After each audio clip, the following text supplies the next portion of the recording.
Welcome to the Mike Litton Experience podcast. Mike has over 31 years experience in real estate, finance, and investing. He's passionate about being a father, a teacher, a realtor, an investor, and a leader. Everyone has a story, and our passion is to help them tell it. And now, introducing the host of the Mike Litton Experience, Mike Litton.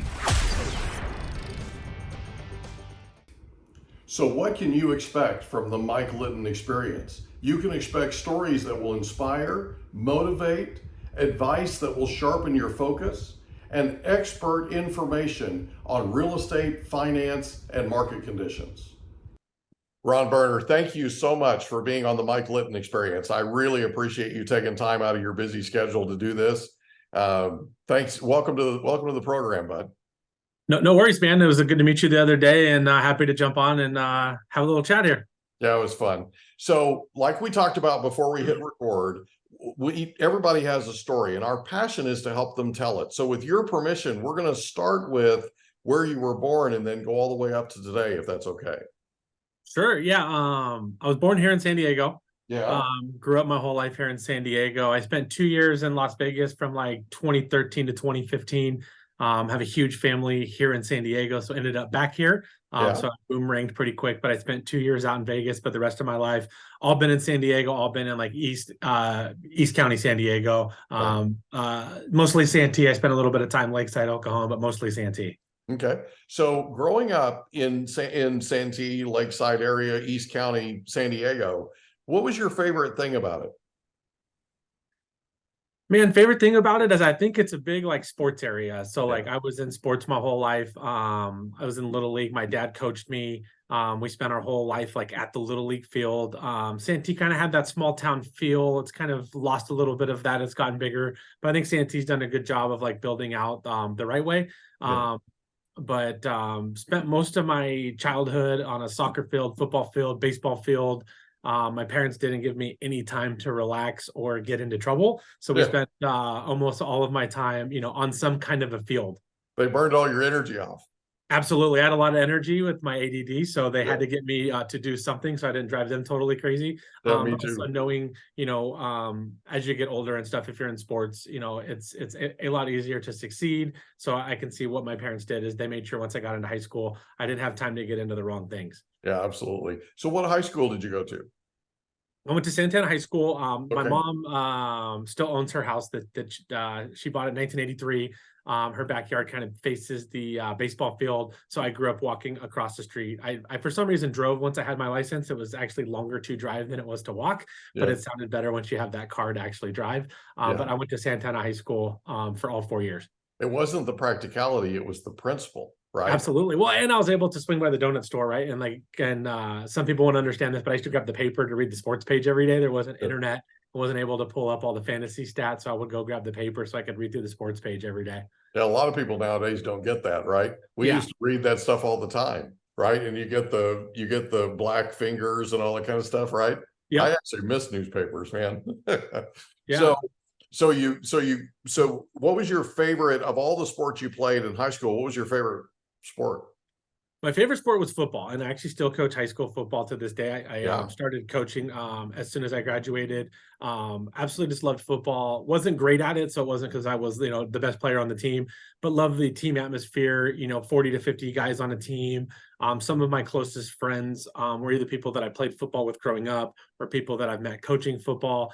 To me, it was just the ultimate team sport that you need, 40 to 50 people to get by. And it isn't like some of the other sports. I think in baseball, softball, you can have like one dominating player that can kind of carry a team.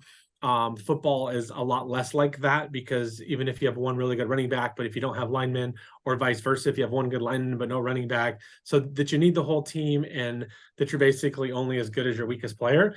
And I think that team sports teaches us a lot for later on in life.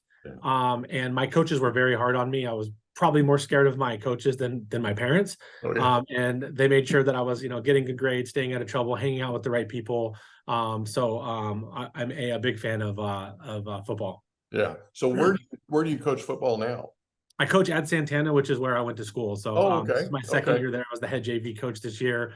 Had I think 33 kids on the team. Wow. We had no one ineligible. We went 7-3. So it was an awesome season, had some really, really good kids, and really proud that we were able to get all of them eligible and have them all finish their season. Oh, that's cool, man. Well, congratulations. That's awesome. Thank you.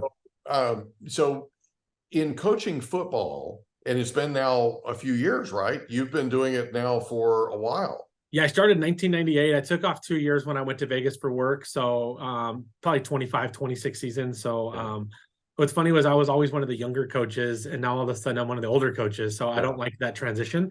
Amazing how that works. Right. Or you wake up one day and you're the oldest guy in the room. Yeah, well, that and like now, like all the kids that I coach weren't even born when I went to high school. I had a kid this year tell me I was so old that they probably had MySpace when I was in high school. I was like, that was 10 years after I was in high school. Right. We had dial-up internet when I was in high school. So to have that conversation with some young kids, or to tell them that we used to have to call if we wanted to talk to a girl, we had to call their house, talk to their parents, ask for permission to speak to them. Right. You want to talk about, looking at 15, 16-year-old kids, heads explode to think about calling parents, not just being able to send a DM or a text or meet me at the mall, right? We had to go to their house and pick them up and like have a phone conversation, and we had pagers, and then once you tell those stories, you're like, man, I'm getting really old here. Yeah. So I was just interviewing a guy the other day that's a big real estate investor in San Diego County now, and he used to work for the Disney Cruise Line. And when we took our Disney cruise, they handed me a pager. Okay. A Motorola pager, right? And I hadn't carried a pager in, I don't know, probably 10 years prior to that, right? But that was the last model pager that I had with PageNet. Remember PageNet, right? Yeah. That was the last model pager that I had. And so the gal at the check-in desk at the Disney cruise hands me the pager, and she says, "Oh, this is how it works." And my wife goes, "He knows how it works." Yeah. He knows how. Trust me, he doesn't need a tutorial, right? Yeah. I carried that pager during the entire cruise. It was a crack up because I hadn't carried a pager in 10 years, Yeah. So you graduate from high school, then where do you go? So work-wise, so my family owns a restaurant here in San Diego. So I worked there, kind of growing up. And then I went to work for my uncle doing sheet metal roofing. Fell off a ladder twice, decided that wasn't it. Wow. I went to work at West Hills High School. I was coaching football there. Got laid off there. Went to work for PepsiCo. Mm-hmm. That's where I got most of my experience, worked my way up from the guy stocking the shelves to a salesperson. I was a district manager. My last job there, I was in charge of all the people that delivered, serviced machines, and stocked all the shelves for all of San Diego, all the budgeting. Right. I left there, went and did like a cool job where I traveled, sold stuff to Pepsi and Coke. I managed the whole West Coast. The coolest account I had is I called on Starbucks headquarters. So I used to get to go to Starbucks headquarters once a quarter to call on them and talk to them about their merchandising and branding. Left that, I went to work for Dr. Pepper Snapple Group. I was in their 7-Up division. I spent 1 year here in San Diego. I went out and ran the Las Vegas branch. So I ran all of Las Vegas, all the way from Baker to Las Vegas to Mesquite. Did that for 2 years. I wanted to get out of the corporate world, needed to move back to San Diego. I got my real estate license as a backup plan. If I couldn't find a real job in San Diego, I told my wife I'll just move back and figure out how to sell houses. Yeah. And did it part-time from 2016 to 2020. Okay. I had another business. If you've ever had like kids goldfish, it's owned by a company called Pepperidge Farm. Yeah. Uh-huh. I owned the exclusive route. I had part of Escondido and half of San Marcos, so I owned that route. Oh, wow. So I used to, when I first got into real estate and bought that route, I used to get up at 3:30 in the morning, drive to San Marcos, pick up a trailer, make deliveries until 11:30 or 12, drive home, shower, do my real estate, go to football practice or baseball practice. I was coaching my kids, then do real estate at night. Wow. And then that got too busy. So I went from 3:30 in the morning till about 8, hired out the other half of my route to some people around me. Would get to Keller Williams, where I was at the time, about 9 o'clock every day to start my real estate business. That got too busy. I sold that business, went 100% real estate. I just started a team in February of 2020. Right. Then COVID hit.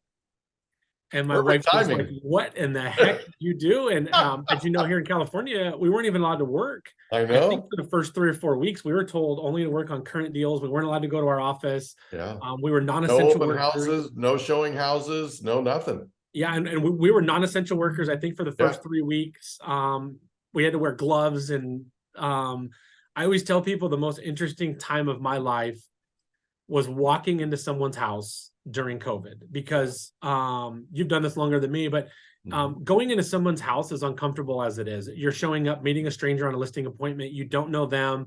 You don't know if they have dogs. You're trying to read them and figure out what you're going to talk about, how you're going to get on the same page. And now you add in the extremes of COVID. I sat in someone's house for an hour and 45 minutes with a mask and gloves on. I don't know what the gloves were for, but they wanted me to wear gloves.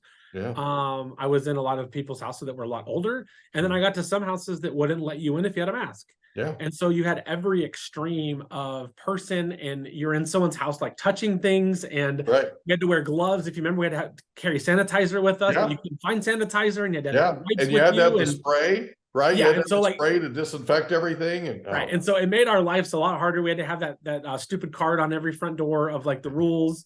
And then you had to like babysit your client to like, don't touch anything, right? Don't cough. And we had to do those forms, remember, for every house you showed, someone had to sign a waiver that they didn't have COVID. So that was a very interesting time to launch a team, start a company. I was a brand new team leader with brand new agents on my team, and trying to guide through all of that was definitely an interesting year. We ended up having a good year, but it was very interesting time of my life, and just a weird time of going into people's houses, trying to read them and trying to be respectful, but also, trying to be on the same page as them. And every time you showed up at someone's house, you had no idea if you were masking up and putting on a suit like you're going to space, or if they were just going to be like, hey, I'm not worried about mask or whatever. Yeah, we had respirators and goggles. Jeez. We had, I'm not joking, man. We had, I was on the investment side. So I was director of acquisitions for a flipper in San Diego. And we had a cap that sometimes we would have to put on. So we'd have to put goggles on, respirator. People would literally interview us from inside the house when we were sitting in the truck outside, wanting to know if we were vaccinated, wanting to know, if we had gloves, wanting to know if we had shoe covers. Yeah. I mean, it was nuts. Right? What's funny is I've never worn a shoe cover in my life. I wear size 13 shoes, and shoe covers are one size fits most, and most is not 13. Right. And I have no idea what the shoe cover was supposed to help during COVID. Yeah. I still don't understand what it helps. And I've been in houses where people put them on, they walk outside in the mud and drag it back in. I think it's like worse. But yeah, and remember, like, title reps were bringing us booties, and everyone was trying to get their hands on that stuff. So yeah, it was a really, really interesting time. And definitely, if I had to choose, would not have picked that year, because it got crazy, it got really slow, and then it got really busy. And trying to build a team at that time was definitely challenging. Yeah, I got stupid busy, right? Yes. Like all of a sudden the light went on, and that somebody lit a fire, and it was crazy. Yeah, like we went from like wondering if we should be in this business, and me wondering like, should I have sold that other business, and should I be doing this full time, and should I be building a team, to, oh my God, I can't keep up, and we're just too busy, and now I have too many people to help, and now I need more agents quickly to help catch up. Yeah, and Pepperidge, and a lot of people were getting out of the business, and Pepperidge Farm is food, right? Yes. So that's essential. Yes. Right. So like I didn't make like a ton of money there, but I at least had a consistent check every Friday that I knew I was going to be delivering something. I had the Walmart up there off of Nordall. I had the Ralph's over there by the college on Twin Oaks.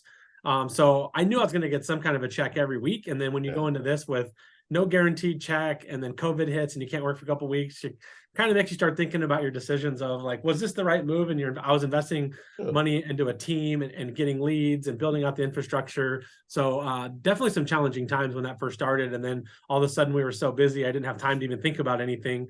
I was just running around chasing my tail that year, trying to get as many deals done as we could. That was crazy, man. What a crazy time. So you get through all of that, right? And you get your team built, or you're building your team, and something happened in your life. Something happened that sort of spurred you to make some changes in your lifestyle, it sounds like. Yeah. So are you going towards the weight loss part? I am actually. Good. Okay. Yeah. So so I built my team. I ended up moving over to EXP. Yeah. I met someone named Amber Welch. She's my partner now. I met her at Keller Williams. We ended up coming to EXP as two separate teams. Then we ended up merging our teams together, but we were partnering there. And so why did you merge? Why did you merge? I'll give you that in a second after this. Okay. But real estate is probably the least healthy business in the world. Oh yeah. Because I'm invited to lunch 7 days a week, happy hours, all of that. And so I had weight loss surgery in 2015, I believe 2013, lost some weight, put some back on. And again, we're at happy hours. There's tons of opportunities to drink and have fun. And every event we go to is a party, right? Like, we hope you enjoyed another episode of the Mike Litton Experience. If you did, do us a favor, smash that subscribe button, tell your friends, family, and coworkers about our program, and wherever you get your podcasts, please leave us a rating. It helps us to connect with quality people just like you.